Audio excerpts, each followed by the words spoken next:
கோவில்ல 12 ஆண்டுகள் ஆண்டு விழா. ஒரு பிள்ளையாருக்கு ஒரு பெயர் விஷ்ணு பிரியா எனமான ஒரு பெயர் பிள்ளையார். விஷ்ணுவுக்கு பிரியமானவர் அப்படின்னு ஒரு அர்த்தம். இன்னொரு அர்த்தம் அவருக்கு விஷ்ணுவை பிடிக்கும்னு ஒரு அர்த்தம். பிள்ளையார் அப்படின்னா யாராவது பிடிக்காம இருக்குமான்னு ஒரு தெய்வம் அப்படின்னா எதுக்காக தெய்வத்தை வச்சுட்டு இருக்கோம்? தெய்வத்தை தெய்வம்னு ஏற்று இருக்கோம். நமக்கு ஏதாவது கட்டம்னு போயிட்டோம்னா அந்த தெய்வம் நம்மளை காப்பாற்றதா இருக்கும். இல்லைன்னா தெய்வத்தால என்ன பிரயோஜனம்? அப்போ எந்த கட்டம் வந்தாலும் காப்பாற்றுறது ஒரு பக்கத்து, கட்டமே வராம காப்பாற்றுறது ஒன்று இருக்கு. கட்டம் வந்தா காப்பாற்றுற தெய்வம் இருக்கு, கட்டமே வராம காப்பாற்றுற தெய்வம்னு ஒன்று இருக்கு. பிள்ளையார் கட்டமே வராம காப்பாற்றுற தெய்வம். அப்போ திகாட்டலியா ஒரு விஷயம் பண்ணக்கூடியவர், நம்மளுடைய முன்னெச்சரிக்கையா நமக்கு கட்டம் வராம காப்பாற்றுறவங்க. அப்ப அவர் எவ்வளவு ஜாக்கிரதையா நம்ம வச்சுக்கணும். ஆனா அப்படின்னா அவ்வளவு பெரிய காரியம் பண்ணக்கூடிய பிள்ளையார பார்த்தே நினைச்சு போய் கிராமத்தை பழமொழி சொல்லுவான், அப்படியே பிடிச்சு வச்சா பிள்ளையார் வைக்க வச்சா சாணிப்பா. சாணிதான் பசுமாடு வேண்டாம தள்ளக்கூடிய சாணிதான். அந்த சாணியில உருட்டி இது பிள்ளையா அப்படின்னு சொல்லிட்டேன்னா ஒரு பிள்ளையார் ஆடுற.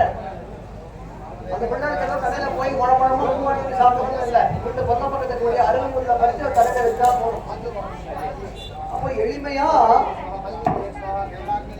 எளிமையான ஒரு வழிபாட்டுக்கு உரிய சுவாமி பிள்ளையார். அவரை ஏன் பிள்ளையார் பிள்ளையார்னு சொல்றோம்?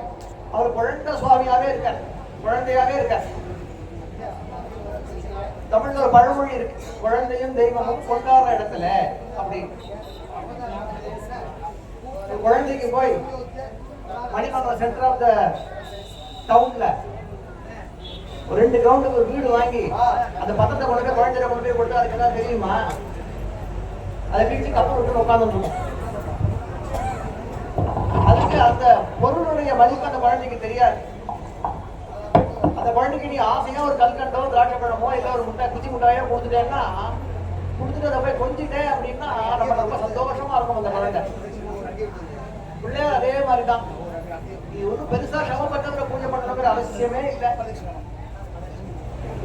ஏதோ இருக்கிற அவல் பொரியோ நெல் பொரியோ ஒரு வெள்ளைக்கட்டியோ சின்னதா வச்சுட்டு காமிச்சா கூட போதும். எறும்பு இழுக்கிறது சமப்படுற அளவுக்கு ஒரு வெள்ளைக்கட்டி இருந்தா போதும், பிள்ளையார் குஷியாயிடுவார்.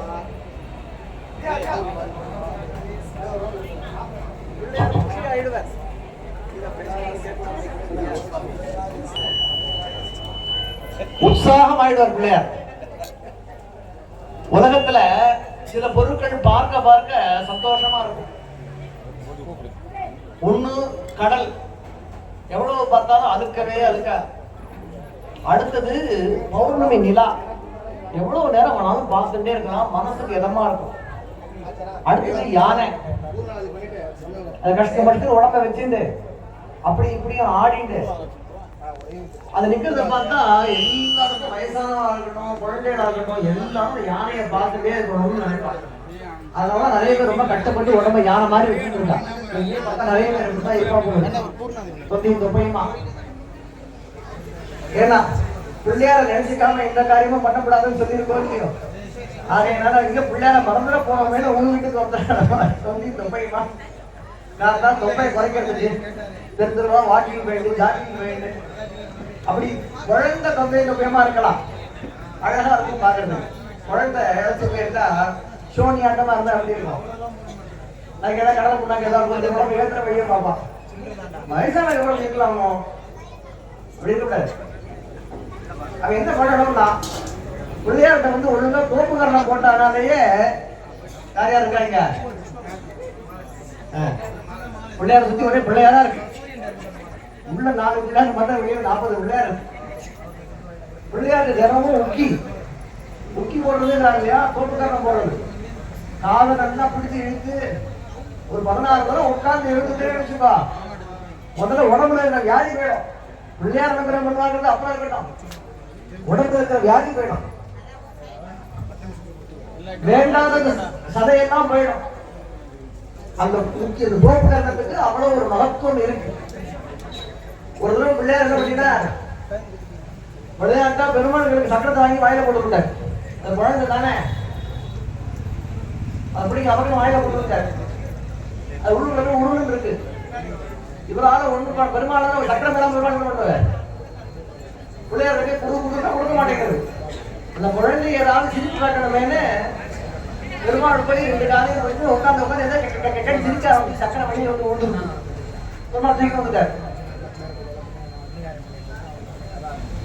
அப்படி விளையாட்ட பக்தி பண்ணினா கூட பிள்ளையார் குஷியாயிடும். நிறைய சின்ன அந்த குழந்தை எல்லாம் பார்த்தா பிள்ளையார் செஞ்சு அதையோ மண்ணை பிடிச்சி உருட்டி வச்சுட்டு இவ வீட்டுல கிடைச்ச மாலை, அவ வீட்டுல எடுத்த புஷ்பம், யாரு வீட்டுல சாமிக்கு படைச்ச சுண்டல், இதெல்லாம் உழுந்து வச்சு குழந்தை தெருவாங்க வச்சு விளையாடிட்டு இருக்கோம். நான் பிள்ளையார் கும்பிடுறேன் அப்படின்னு சந்தோஷப்படுவார் பிள்ளையார். பிள்ளையார் காட்டினது என்ன அப்படின்னா, எல்லாரும் குழந்தையா இருக்கும்போது அப்பா அம்மா நம்மளை காப்பாற்றணும்னு ஆசைப்படுறோம். நம்ம கேட்டதெல்லாம் அப்பா அம்மா கொடுக்கணும்னு ஆசைப்படுறோம். வயசானதுக்கு அப்புறம் அப்பா அம்மாவுக்கு நாம என்ன பண்ணணுங்கிறது எல்லாருமே மறந்து போயிடுறாங்க. உலகமே அப்படித்தான் இருக்கு. ஆஸ்பத்திரிக்கு போறேன் அப்படின்னா எலும்பு டாக்டர் இருப்பார், நரம்பு டாக்டர் இருப்பார், வாசல்ல கூட்டமா இருக்கும். அப்புறம் மகளிர் மருத்துவம் பாக்குறவா ரூம் வாசலையும் கூட்டமா இருக்கும். இந்த வயசானவாளுக்கு வைத்தியம் பாக்குறாரு, அந்த ரூம் வாசல்ல பாத்தீங்கன்னா ஒரு கிழமை தனியா உட்கார்ந்து இருப்பான். கூட யாரும் பிள்ளைங்க வந்திருக்க மாட்டா. இந்த குழந்தைகள் வைத்தியம் பாக்குற இந்த குழந்தை மருத்துவர் இருக்காரு, பீடியாட்ரிஷியன், அங்க பாத்தீங்கன்னா அப்பா அம்மா தாத்தா பாட்டி ஒரு வழி உடம்பு பேர் வந்திருப்பான். அவர் என்னைக்குமே ஜெயிச்சேன்னு இருப்பார். குழந்தைகள் வைத்தியம் பார்க்குற டாக்டர், வயசான வைத்தியம் பார்க்குற டாக்டருக்கு ரொம்ப கட்டம், பணமே வராது. ஏன்னா இவாள யாரும் கவனிக்கவே மாட்டேங்கிறாரு. அப்படி இருக்கிறதா? அப்பா அம்மா இல்லைன்னா நம்ம ஏது நாளைக்கு நமக்கும் வயசாகும், நமக்கும் உடம்புக்கு வரும். அப்படி இருக்கும் பொழுது நமக்கு வழிகாட்டக்கூடியவன் ஒழுங்கா வழிகாட்டுறவாளா இருக்கணும். நம்ம யாரை பிடிச்சுக்கிறோமோ அவன் சரியான பாதையில போறவாளா இருக்கணும். பிள்ளையார் என்ன காட்டுற, அன்னையும் பிதாவும் முன்னறி தெய்வம் இதுதானே காட்டுற. ஞான பழம் விஷயம் இல்லை.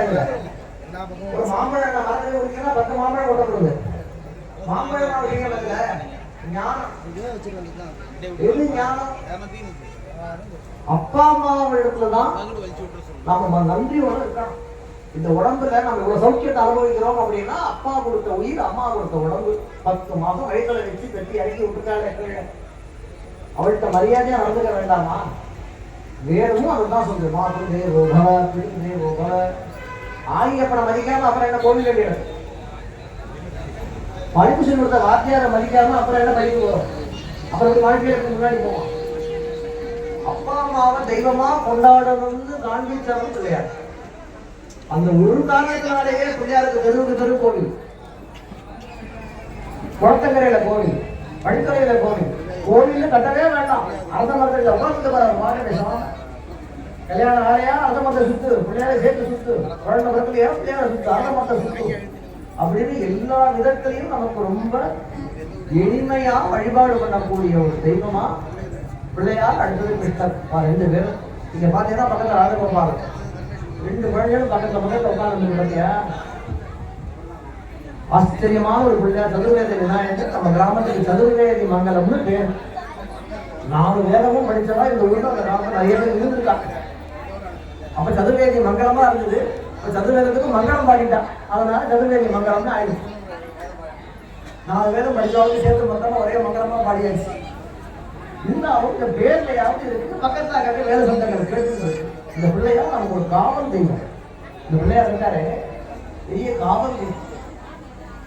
விளையாட்டா சொல்றேன் நினைச்சுக்காதீங்களோ, இந்த பக்கமா இந்த ரோட்ல நிறைய சிரமங்கள் ஏற்படும்.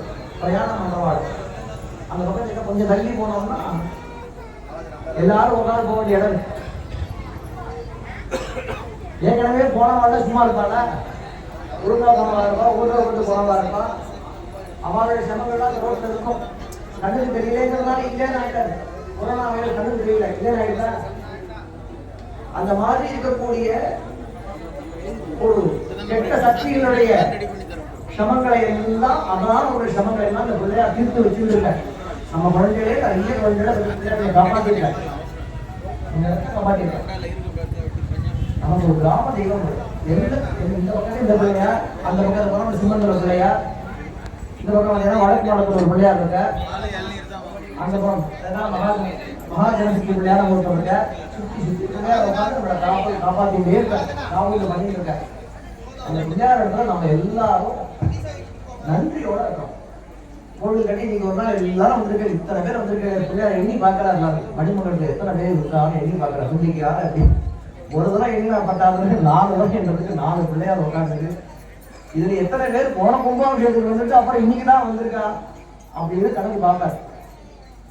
எல்லா கோவிலுக்கும் போகணும். கோவில் நமக்காக தானே கட்டி வச்சிருக்கா. கோவிலுக்கு போனா கட்டங்கள் தீரும். கோவில் இல்லாத ஊர்ல குடியிருக்க வேண்டாம். எல்லாரும் கோவிலுக்கு போறவாளா இருந்து எல்லாருக்கும் தெய்வ நம்பிக்கை இருந்ததுன்னா யாரும் தப்பு பண்ண மாட்டாங்க. தர்ம நியாயத்துக்கு பயப்படுவாங்க. மனுஷா கேட்கலனாலும் தெய்வம் கேட்கும் பயந்து ஒழுங்கா இருக்கும். அதுக்காக தான் கடவுள் நம்பிக்கைன்றது சின்ன வயசுலயே கொண்டு வந்தார். பயபக்தின்னு ஏன் சொன்னாங்க? முதல்ல பயம் வரணும். ஒழுங்கா இல்லைன்னா மண்டையில குத்து விடும்னு பயம் இருந்ததுன்னா எல்லாரும் வாழ்க்கையில ஒழுங்கா இருக்கும் இல்லையா? நமக்காகத்தான் அதெல்லாம் வச்சு டெய்லி பிள்ளையார வந்து பார்க்க முடியாது. முன்னாடி பழைய காலத்தை ஏரியில குளிச்சுட்டு போகும்போது பிள்ளையார பார்த்துக்கிட்டு இருப்பா. இப்ப டெய்லி குளிக்கிறதே சிரமமா இருக்கு. அப்படியே ஒரு கால் குளிச்சா அவன் வீட்டிலேயே குளிச்சதா குழந்தைங்களுக்கு மறந்து இல்லை.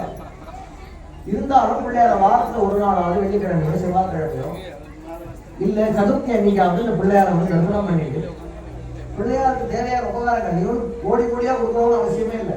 சும்மா ஒரு கரண்டி என்ன எல்லாரும் வீட்டுக்கு ஒரு கரண்டி என்ன கொடுத்துட்டா மாசம் முழுக்க பிள்ளையார் கிடைக்கணும். ஆள் ஒரு படி அட்டலை கொடுத்து அரிசி கொடுத்தா பிள்ளையாருக்கு மாசம் முழுக்க பிரசாதம் ஆயிடும்.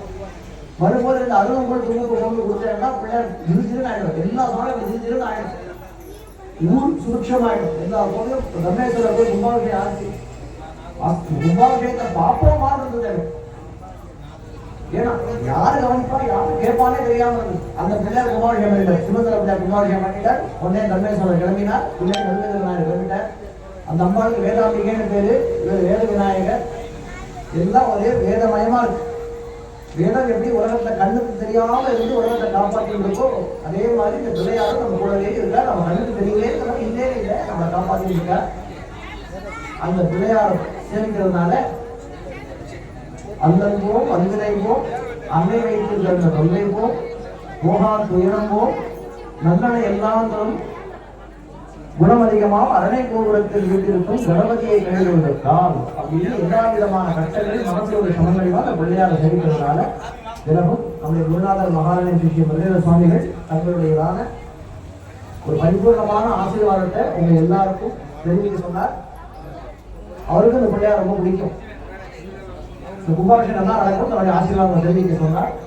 இந்த பிள்ளையார் தெய்வமா இருந்து நம்ம கூட இருந்து நம்ம எல்லாரும் வெற்றி பெறணும் பிரார்த்தனை பண்ணுறோம். சத்குரு மகாராஜ் கி ஜெய்.